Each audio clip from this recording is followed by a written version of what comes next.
राधे राधे। जय श्री कृष्ण। आज हम सुनेंगे रमा एकादशी व्रत की कथा।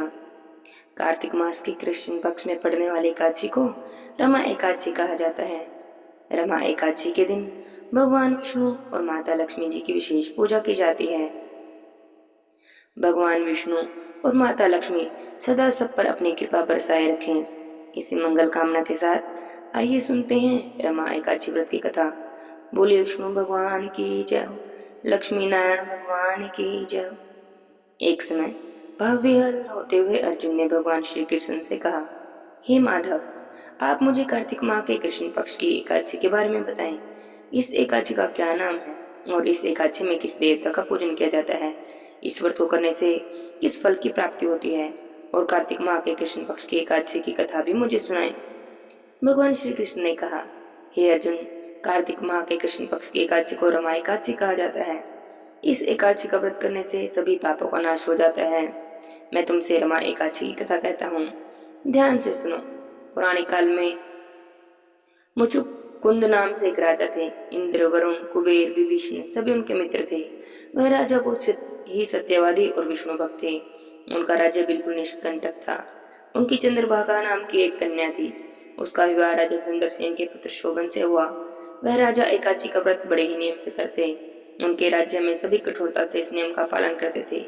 एक समय की बात है, शोभन अपने ससुराल में आया हुआ था और वह कार्तिक का महीना था। उसी महीने में महापुण्यदायिनी रमा एकादशी आ गई। राजा मुकु राजा मुचुकुंद के राज्य में सभी एकादशी का व्रत रखते थे। चंद्रभागा ने सोचा, मेरे पति तो बहुत दुर्बल हृदय के हैं, वे एकादशी का व्रत कैसे करेंगे, जबकि पिता के यहाँ तो सभी को व्रत करने की आज्ञा है। यदि मेरे पति मेरे पिता की आज्ञा पालन करेंगे तो उन्हें बड़े ही कष्ट उठाना होगा। चंद्रभागा को जिस बात का डर था वही हुआ। राजा ने आदेश जारी कर दिया। इस समय उनके दामाद राज्य में पधारे हुए हैं, अतः सभी प्रजा विधान पूर्वक एकादशी का व्रत करे। जब दशमी तिथि आई तो राज्य में ढिंढोरा पिटवा दिया गया। उसे सुनकर शोभन अपनी पत्नी के पास गया और कहने लगा कि हे प्रिय, मुझे कोई उपाय बताओ, क्योंकि तुम्हें पता है मैं कोई उपवास नहीं कर सकता। यदि मैं उपवास करूंगा तो मैं भूख से ही मर जाऊंगा। अपने पति की चंद्रभागा ने बातें सुनी और कहने लगी, हे स्वामी, मेरे पिता के राज्य में एकादशी के दिन कोई भी भोजन नहीं कर सकता। यहाँ तक कि हाथी, घोड़ा, ऊंट, पशु, पक्षी को भी अन्न या जल नहीं दिया जाता। तो भला मनुष्य कैसे ग्रहण कर सकते हैं? अब यदि आप उपवास नहीं कर सकते तो मेरी बात मानिए, किसी अन्य स्थान पर चले जाइए, क्योंकि अगर आप यहाँ रहेंगे तो आपको एकादशी का व्रत करना होगा। अपनी बात पत्नी की बातें सुनकर शोभन कहने लगा, हे प्रिय, तुम्हारी राय बिल्कुल उचित है, पर मैं व्रत करने के भय से किसी स्थान पर नहीं जाऊंगा। अब ठीक है, मैं यहाँ रहूंगा तो व्रत भी करूंगा, परिणाम चाहे कुछ भी हो जाए। भाग्य के लिखे को कौन टाल सकता है। सभी के साथ शोभन ने एकादशी का व्रत किया और वह भूख और प्यास से व्याकुल होने लगा। सूर्य नारायण अस्त हो गई और जागरण के लिए रात्रि आ गई। वह रात्रि शोभन को बहुत दुख देने वाली थी। दूसरे दिन सूर्योदय से पहले ही भूख प्यास के कारण शोभन की मृत्यु हो गई। राजा मुचुकुंद ने शोभन के मृत सिर को जल प्रवाहित कर दिया और अपनी पुत्री को आज्ञा दी कि वह सती ना हो और भगवान विष्णु पर विश्वास रखे। चंद्रभागा ने अपने पिता की बात मानी और वह सती नहीं हुई। अपने पिता के घर में ही रहने लगी और वहीं पर रहकर भगवान विष्णु की भक्ति करती, एकादशी का व्रत करती। उधर रमा एकादशी के व्रत के प्रभाव से शोभन को जल से निकाल लिया गया और भगवान विष्णु की कृपा से उन्हें मंदराचल पर्वत पर धन धान्य से परिपूर्ण और शत्रु रहित देवपुर नाम का एक उत्तम नगर मिला। उन्हें वहां का राजा बना दिया गया। उनके महल में रत्न और स्वर्ण के खंभे लगे हुए थे। राजा शोभन स्वर्ण और मणियों के सिंहासन पर सुंदर वस्त्र और आभूषण धारण करके बैठते थे। गंधर्व और अप्सराएं नृत्य कर उनकी स्तुति करती। उस समय राजा शोभन दूसरे इंद्र के समान प्रतीत होते थे।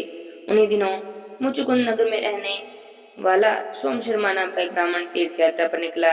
भ्रमण करते करते शोभन के राज्य में पहुंच गया। वहां पर उसने राजकुमार शोभन को देखा। वह ब्राह्मण उसे राजा का जमाई समझकर उनके पास गया। राजा शोभन ब्राह्मण को देखकर आसन से उठ खड़े हुए और उन्होंने अपने ससुर और अपनी पत्नी चंद्रभागा के बारे में पूछा।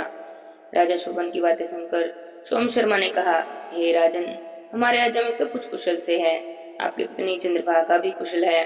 अब आप अपना वृत्तांत बताएं। आपने तो रमा एकादशी के दिन अन्न जल ग्रहण न करने के कारण प्राण त्याग दिए थे। मुझे बड़ा ही विस्मय हो रहा है। ऐसा विचित्र नगर, ऐसा सुंदर नगर, जिसको ना कभी मैंने देखा है ना कभी सुना है, आपको किस प्रकार प्राप्त हुआ? तब शोभन कहने लगा, हे ब्राह्मण देव, ये सब कार्तिक माह के कृष्ण पक्ष के एकादशी के व्रत का फल है। उसी व्रत को करने से मुझे यह अनुपम नगर प्राप्त हुआ है, परंतु मेरा यह नगर अस्थिर है। शोभन की बात सुनकर ब्राह्मण कहने लगे, हे राजन, ये नगर अस्थिर क्यों है और स्थिर किस प्रकार से होगा? आप मुझे समझाकर कहें। यदि इसे स्थिर करने के लिए मैं कुछ कर सका तो मैं जरूर करूंगा। राजा शोभन कहने लगा, हे ब्राह्मण देव, मैंने एकादशी का व्रत विवश होकर और श्रद्धा रहित किया था। इसके प्रभाव से मुझे अस्थिर नगर प्राप्त हुआ है। किंतु यदि तुम इस वृतांत को राजा मुकुंद की पुत्री चंद्रभागा से कहोगे, यानी मेरी पत्नी से कहोगे, तो वह इसे स्थिर बना सकती है। राजा शोभन की बातें सुनकर ब्राह्मण सोम शर्मा अपने नगर को लौट आए और उन्होंने राजकुमारी चंद्रभागा से सारी बातें बताई। इस पर राजकन्या चंद्रभागा कहने लगी, हे ब्राह्मण देव, क्या आप वह दृश्य प्रत्यक्ष देख कर आए हैं या आपने कोई स्वप्न देखा है? चंद्रभागा की बातें सुनकर ब्राह्मण सोम शर्मा कहने लगे, हे राजकन्या, मैंने तुम्हारे पति शोभन को और उनके नगर को प्रत्यक्ष अपनी आंखों से देखा है, परंतु उनका वह नगर अस्थिर है। अब तुम कोई ऐसा उपाय करो जिससे कि उनका नगर स्थित हो जाए। ब्राह्मण की बातें सुनकर चंद्रभागा ने कहा, हे ब्राह्मण देव, आप मुझे उस नगर में ले चलिए। मैं अपने पति को देखना चाहती हूँ। मैं अपने व्रत के प्रभाव से उनके नगर को स्थिर कर दूंगी। चंद्रभागा की बातों को सुनकर वह ब्राह्मण उसे मंदराचल पर्वत के समीप वामदेव के आश्रम में ले गए। वामदेव ने उनकी कथा को सुना तो चंद्रभागा का मंत्रों से अभिषेक किया। चंद्रभागा मंत्रों और व्रत के प्रभाव से दिव्य देह को धारण करके अपने पति के पास चली। शोभन ने अपनी पत्नी को देखा तो प्रसन्नता से अपने आसन पर अपने पास बिठा लिया। चंद्रभागा कहने लगी, हे स्वामी, अब आप मेरे पुण्य को सुनिए। जब मैं अपने पिता के घर में 8 साल की थी, तब से ही मैं विधि सहित एकादशी का व्रत करती हूँ, भगवान विष्णु की पूजा करती हूँ। उसी व्रत के प्रभाव से आपका यह नगर स्थिर हो जाएगा और सभी कर्मों से परिपूर्ण होकर प्रलय के अंत तक स्थिर रहेगा। चंद्रभागा दिव्य स्वरूप धारण करके दिव्य वस्त्र अलंकारों से सुसज्जित होकर अपने पति के साथ सुखपूर्वक निवास करने लगी। भगवान श्री कृष्ण कहते हैं, हे अर्जुन, यह मैंने तुमसे रमा एकादशी का महात्म्य कहा है। जो भी मनुष्य रमा एकादशी का व्रत करते हैं, रमा एकादशी के दिन भगवान श्री हरि नारायण की पूजा करते हैं, उनके सभी पाप नष्ट हो जाते हैं। जो मनुष्य रमा एकादशी की इस कथा को सुन मात्र लेते हैं, उन्हें विष्णु लोक की प्राप्ति होती है। बोले लक्ष्मी नारायण भगवान की जय हो, लक्ष्मी माता की जय हो, एकादशी माता की जय हो। अब सुनते हैं तुलसी शालिग्राम जी की कथा। बोले शालिग्राम भगवान की जय हो। किसी गांव में एक बुढ़िया माई रहती थी। बुढ़िया माई शालिग्राम भगवान जी की सेवा करती। बुढ़िया माई का नियम था कि शालिग्राम भगवान को रोज स्नान कराती, भोग लगाती, तिलक छापे लगाती, सुबह शाम उन्हें मीठे मीठे वचन सुनाती और शालिग्राम भगवान की पूजा सेवा करने के बाद ही न जल ग्रहण करती थी। बिना शालिग्राम भगवान की सेवा के तो बुढ़िया माई पानी भी नहीं पीती। एक समय की बात है, बुढ़िया माई के पड़ोस से कुछ औरतें मिलकर तीर्थ यात्रा पर जा रही थी। बुढ़िया माई का भी मन हुआ कि मैं भी तीर्थ यात्रा पर जाऊं, भगवान के दर्शन करूं, पवित्र नदियों में स्नान करूं। लेकिन सोचने लगी कि अगर मैं तीर्थ यात्रा पर चली गई तो शालिग्राम भगवान की सेवा कैसे करूंगी, क्योंकि शालिग्राम भगवान की सेवा के बहुत नियम होते हैं और तीर्थ यात्रा पर कई बार ऐसे साधन नहीं मिल पाते कि हम भगवान की अच्छी तरह से सेवा कर सकें, पूजा कर सकें, जो भी हमने नियम ले रखे हैं ना पूरा कर सकें। बस इसी चिंता में बैठ गई, क्योंकि मन तो बहुत था तीर्थ यात्रा पर जाने का। सोचती रही क्या करूं क्या करूं। तभी उसके मन में आया कि क्यों ना मैं अपने पड़ोसन को शालिग्राम जी की सेवा दे दूं और तीर्थ यात्रा पर चली जाऊं। जब तीर्थ यात्रा से वापस आऊंगी तब शालिग्राम भगवान को फिर से अपने घर में ले आऊंगी। बस यही सोचकर अपने पड़ोसन के पास गई। बुढ़िया माई के पड़ोस में एक बहू रहती थी। बेचारी बहुत ही भोली भाली थी, सीधी सादी थी, बहुत सेवा करने वाली थी, सबकी सेवा करती, मदद करती। तो अपने पड़ोसन से जाकर बुढ़िया माई ने कहा कि बेटी, मेरा तीर्थ यात्रा करने का मन है। पड़ोस से कुछ औरतें तीर्थ यात्रा के लिए जा रही हैं, अकेली मैं जा नहीं सकती, तो मैं सोच रही हूँ कि मैं भी उनके साथ तीर्थ यात्रा पर चली जाऊं। लेकिन मेरे शालिग्राम भगवान को मैं अपने साथ नहीं ले जा सकती, क्योंकि तीर्थ यात्रा पर इनकी पूजा और नियम मैं नहीं कर पाऊंगी। क्या तू मेरे शालिग्राम भगवान की सेवा कर लेगी जब तक मैं तीर्थ यात्रा से वापस नहीं आ जाती? जब मैं अब वापस आ जाऊंगी तो शालिग्राम भगवान जी को फिर से अपने घर ले जाऊंगी। अब बहू बेचारी तो बहुत खुश होगी यह बात सुनकर, क्योंकि उसका भी बड़ा ही मन होता था कि भगवान जी की पूजा करे, सेवा करे। लेकिन उसको नियम नहीं पता था। उसको ये भी नहीं पता था कि मैं सही से नियम निभा पाऊंगी या नहीं। बस इसी डर से उसने कभी भी भगवान की सेवा नहीं ली। शालिग्राम भगवान की सेवा करने का उसका बड़ा ही मन था। तो वह तो बहुत ही खुश होकर कहने लगी, हाँ हाँ माँ जी, मैं शालिग्राम भगवान की सेवा खूब अच्छे से करूंगी। लेकिन थोड़ी देर बाद चिंता में भी डूब गई और कहने लगी, माता जी, मेरे को तो पूजा और सेवा करनी आती ही नहीं है। मैं सेवा करूंगी कैसे, पूजा करूंगी कैसे। तो बुढ़िया माई अब बहू को समझाने लगी। बुढ़िया माई ने कहा कि बेटी, मैं तुझे बता देती हूँ कि शालिग्राम भगवान की सेवा कैसे करनी है। देख, सुबह सवेरे इनको उठाना, नदी से लोटा भरकर पानी ले आना, आते समय बगीचे से थोड़े से फूल और थोड़ी सी तुलसी भी ले आना, भगवान को जल से और कच्चे दूध से स्नान करा देना, चंदन लगाकर फूल और तुलसी चढ़ा देना, धूप दिखा देना, भोग लगा देना।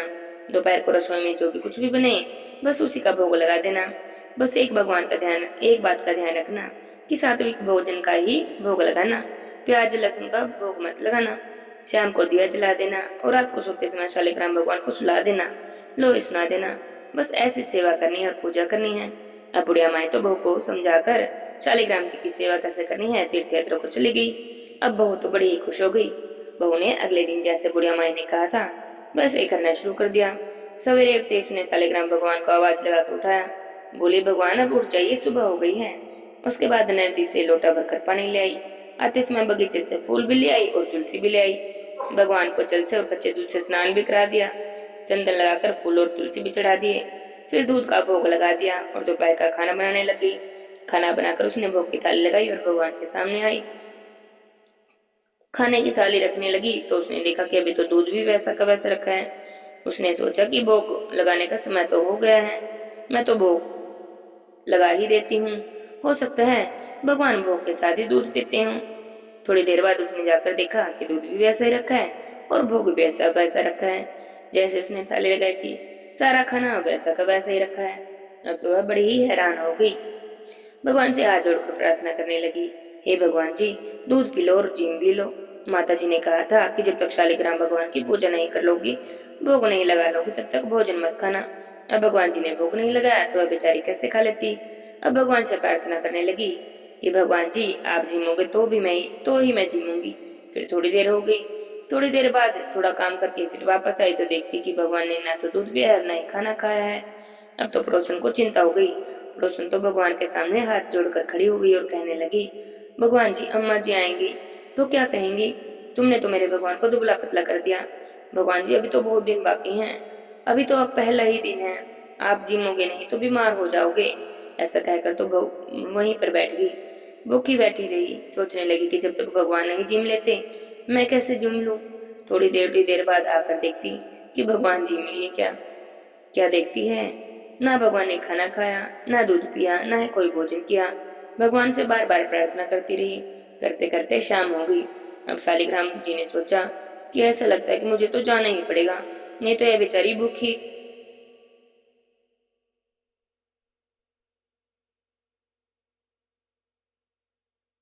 पीताम्बर बनाया दूध। अब तो सही करने लगी,